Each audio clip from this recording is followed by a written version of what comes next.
Bonjour et bienvenue à tous. On se retrouve ici ensemble pour ma première vidéo sur le thème des locks. Alors, origine, première tentative, méthode et baby locks. Installez-vous, on en parle ici.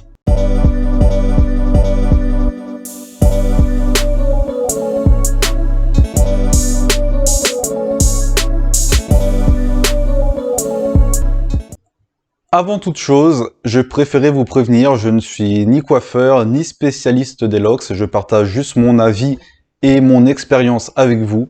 Donc n'hésitez pas à me rectifier ou à me dire tout simplement si je fais de la grosse.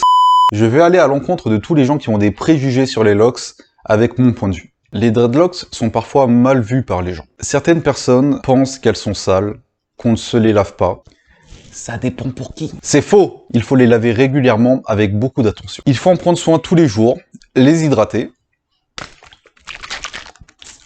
les emmêler et les réparer en cas de casse ou de trou. Pour la petite histoire, les premières traces dans l'histoire que l'on a des locks remontent à l'Égypte antique. La famille royale et certains dignitaires politiques portaient ce type de coiffure, au naturel ou en perruque. On retrouve aussi cette coiffure tout autour du monde, en passant de l'Afrique à l'Asie, en Europe avec les peuples germaniques grecs, celtes, vikings, aussi au Mexique, et on n'oublie pas le fameux mouvement Rastafari en Jamaïque. Je vais vous dire pourquoi, personnellement, je me suis fait des locks.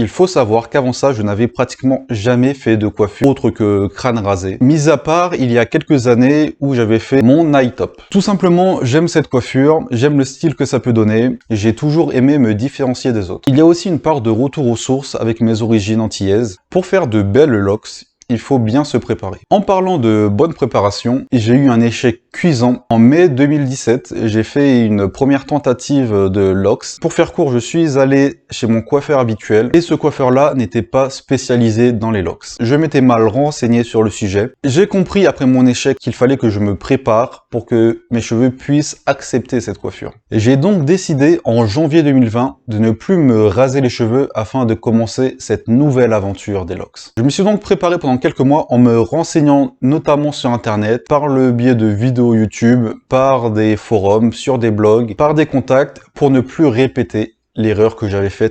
Son capillaire, hydratation, démêlage sont les trois mots qu'il faut que tu retiennes. Mes cheveux commençaient à pousser petit à petit jusqu'à ce que j'aie une afro.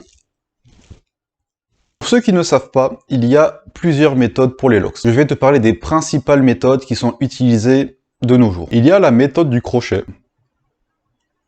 Ça consiste simplement à prendre une mèche de locks, à rentrer le crochet à l'intérieur et de faire des mouvements de va-et-vient afin d'attraper les cheveux qui sont à l'extérieur de la locks. Il y a la méthode de l'interlocking. Il y en a qui font ça, les youtubeurs beauté, ça. La méthode de l'interlocking consiste à faire un nœud à la base de la locks afin de la resserrer. Il y a la méthode des nattes ou des vanilles.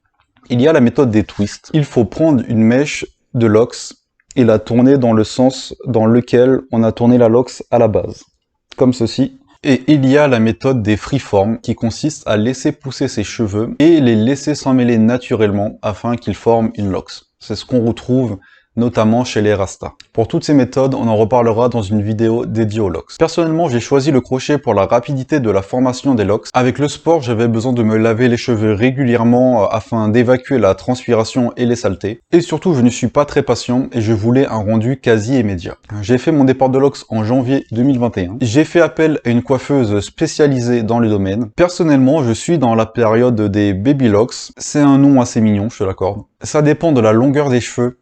Mais la période des baby locks, je vous assure qu'on ne peut pas faire énormément de coiffure avec. En effet, la locks n'est pas mature immédiatement après le départ. Il faut que les cheveux puissent se resserrer entre eux, ce qui permet à la fin d'avoir une locks mature et une locks saine. Il faut donc se satisfaire de la tête que l'on a. Et pour ma part, je les porte fièrement, tel un prolongement de mon crâne. Merci à toi d'avoir regardé cette vidéo. Dites-moi en commentaire si ce format vous plaît. On se retrouve la semaine prochaine pour parler de violon. Abonne-toi et active la petite cloche pour ne rien rater de mes prochaines vidéos. Prenez soin de vos cheveux avant de parler de ceux des autres. Vous verrez, ils vous remercieront. Porte-toi bien, je te fais des bisous. Ciao.